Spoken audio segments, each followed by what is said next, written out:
माँ के साथ डिनर डेट। एक दिन अचानक मेरी पत्नी मुझसे बोली, सुनो, अगर मैं तुम्हें किसी और के साथ डिनर और फिल्म के लिए बाहर जाने को कहूँ तो तुम क्या कहोगे? मैंने बोला, मैं कहूँगा कि अब तुम मुझसे प्यार नहीं करती। उसने कहा, मैं तुमसे प्यार करती हूँ, लेकिन मुझे पता है कि यह औरत भी आपसे बहुत ज़्यादा प्यार करती है और आपके साथ कुछ समय बिताना उसके लिए सपने जैसा होगा। वह अन्य औरत कोई और नहीं, मेरी माँ थी, जो मुझसे अलग अकेली रहती थी। अपनी व्यस्तता के कारण मैं उनसे मिलने कभी कभी ही जा पाता था। मैंने माँ को फ़ोन कर उन्हें अपने साथ रात के खाने और एक फ़िल्म के लिए बाहर चलने के लिए कहा। तुम ठीक तो हो ना? तुम दोनों के बीच कोई परेशानी तो नहीं? माँ ने पूछा। मेरी माँ थोड़ा शक की मिजाज की थी। उनके लिए मेरा इस किस्म का फ़ोन और मेरी किसी परेशानी का संकेत था। नहीं, कोई परेशानी नहीं, बस मैंने सोचा था कि आपके साथ बाहर जाना एक सुखद एहसास होगा। मैंने जवाब दिया और कहा, बस हम दोनों ही चलेंगे। उन्होंने इस बारे में एक पल के लिए सोचा और फिर कहा, ठीक है। शुक्रवार की शाम को जब मैं उनके घर पहुंचा तो मैंने देखा कि वह भी दरवाजे पर इंतज़ार कर रही थी। वो एक सुंदर पोशाक पहने हुए थी। उनका चेहरा एक अलग सी खुशी में चमक रहा था।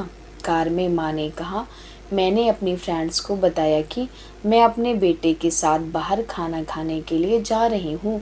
वे काफ़ी प्रभावित थी। हम लोग माँ की पसंद वाले एक रेस्तरां में पहुँचे। एक बहुत रुचिपूर्ण तो नहीं, मगर अच्छा और आरामदायक था। हम बैठ गए और मैं मेनू देखने लगा। मेनू पढ़ते हुए मैंने आंख उठाकर देखा तो पाया कि वो मुझे ही देख रही थी और एक उदास सी मुस्कान उनके होठों पर थी।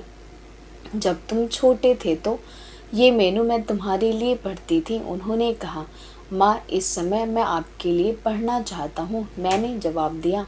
खाने के दौरान हम में एक दूसरे में जीवन में घटी हाल की घटनाओं पर चर्चा होने लगी।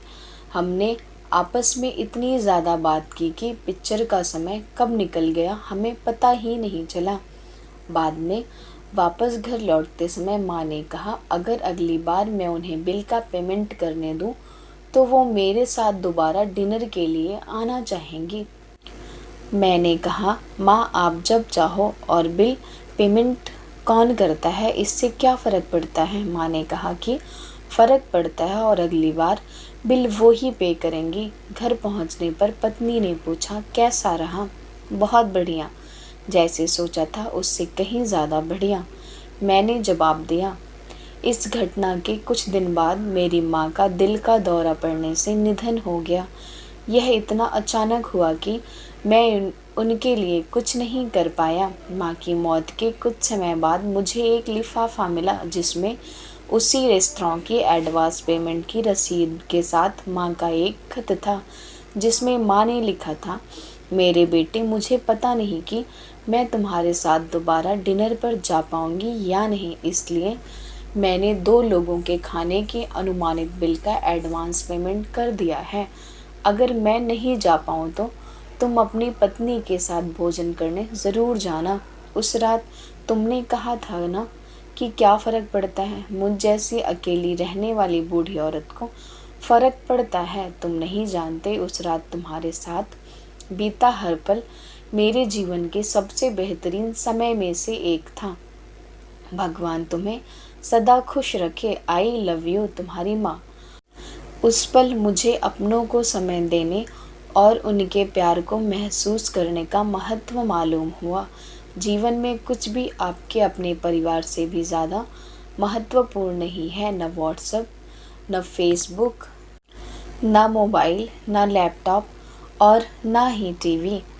अपने परिजनों को उनके हिस्से का समय दीजिए, क्योंकि आपका साथी उनके जीवन में खुशियों का आधार है।